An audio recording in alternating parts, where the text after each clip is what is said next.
Hi, everybody. I'm Jeff Barton, and this is the Mortgage Minute. Thanks very much for tuning in and listening. Let's get right to it. Mortgage interest rates have fallen, have gone back up, and have fallen and have gone back up again. We are now at 5.42% for a 30-year fixed, 4.78 for the 15-year, 4.75 for FHA, and 4.75 for jumbo, as well as 5.44 for the 5/1 ARM. The 2-year yield is at 3.218. The 10-year is at 2.76. Yes, that's right. That's the dreaded inversion of the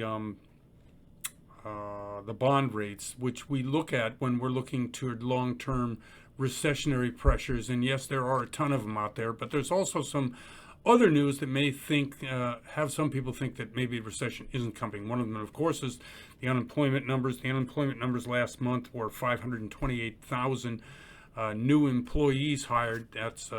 That's pretty amazing compared to what they were thinking. Half that number would be hired. They're not unemployment numbers per se, they're employment numbers. The unemployment is usually about 150 to 180,000 per week. That number is still the same. We are hiring more people now than we were 6 months ago, and we seem to be on track to get this 3.5% unemployment number down even further. Recession. Okay, what is the reason for all the recession talk? Well, the numbers aren't great, and we're seeing inflation really take over in terms of how we are looking at whether we're going to have inflation and recession happen at the same time. Fed is obviously raising rates in order to curb inflation. Hasn't happened yet, and we're waiting to see what July numbers are, and that'll come out soon enough. New home cancellations are way up. That's another indication that recession is coming. People get nervous, and the CPI number is also up. That's the Consumer Price Index. We will see whether it is up more than it was last month at 9.1%. Let's see. Blackstone. Okay, there's some issues here with the coming recession, if there in fact is a coming recession. And again, depends on who you talk to and who you debate with. I debate with a lot of people on both sides of the inflationary front. Most of it is political blaming or claiming credit for one versus the other. I just look at things like, okay, what are businesses actually doing and how are people actually reacting? You can look at the gas prices and how they've been falling. Well, that's probably more a result of the high gas prices, even though they have been falling. And what I mean by that is people tend to do less when they are more afraid about either their job or prices going up. And that's what's been happening, which is why the demand for gasoline this summer has actually been down. Another indicator of that here is Blackstone Group is buying or putting together a fund of $50 billion to buy foreclosed housing when the recession actually hits, if it actually hits. And I keep stressing that because it's not necessarily a done deal.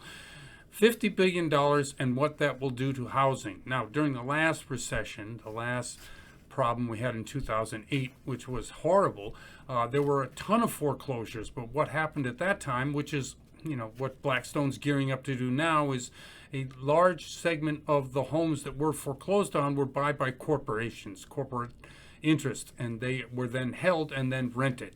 I think there should be laws against that because it's taking housing off the market, which artificially inflates the value of those particular houses. It may be a strategy by which they're using in order to then refinance those properties and take money out of the property. It'd be interesting to see, of the foreclosed properties that were purchased during the last Great Recession, how many of those have been refinanced, how many of those are owned by corporations. That data is not available. However, right now, Blackstone is putting together a $50 billion fund to go out there and buy foreclosed properties. It's to be determined, but I'm not liking that at all. I don't know legislatively what you can do, but if you're taking housing off the market, you're going to overinflate what rents are being able to be gotten, just simply because there's nothing you're able to buy. Okay, let's look at a couple of other things here. We're 4:30 into it. Okay, 3 things that we look for in this coming market about housing. Mortgage rates continue to rise, but that's right. The big but is, okay, what's going to happen with the economy? If we go into a recession, we'll probably see rates being cut by the Fed, which in turn will aid towards mortgage rates being cut as well, because the 10-year yield will probably be down. Home appreciation will cool. Yes, it will, but they'll continue to go up, and that's true too.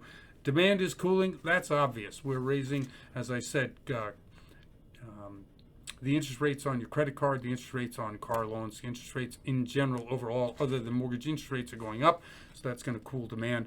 Plus, we're seeing some, as I said, CPI numbers are higher, and also the consumer confidence number, which comes out in the Michigan survey every month, that is still lower than it has been. Okay, we're at 522. That's enough. I'm Jeff Barton. This is the Mortgage Minute. We'll see you next time.